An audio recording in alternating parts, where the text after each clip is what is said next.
Assalamualaikum teman-teman semua.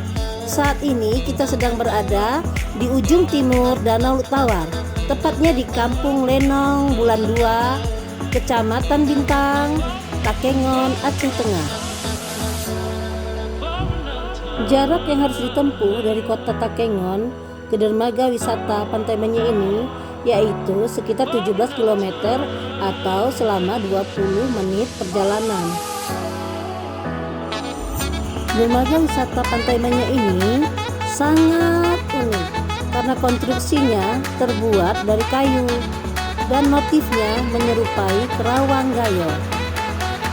Semenjak dermaga wisata Pantai Menye ini dibuka untuk umum pada Januari 2020 yang lalu, tempat ini selalu ramai dikunjungi oleh pengunjung karena pesona tempatnya begitu indah, diapit oleh hijaunya pegunungan dan birunya lautan berpadu dengan ornamen kayu, membuat tempat ini menjadi sangat istimewa.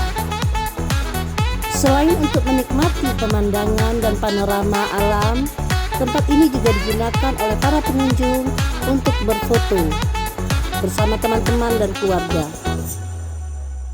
Ya, demikianlah perjalanan kami di dermaga wisata Pantai Menye, Kecamatan Bintang, Takengon, Aceh Tengah.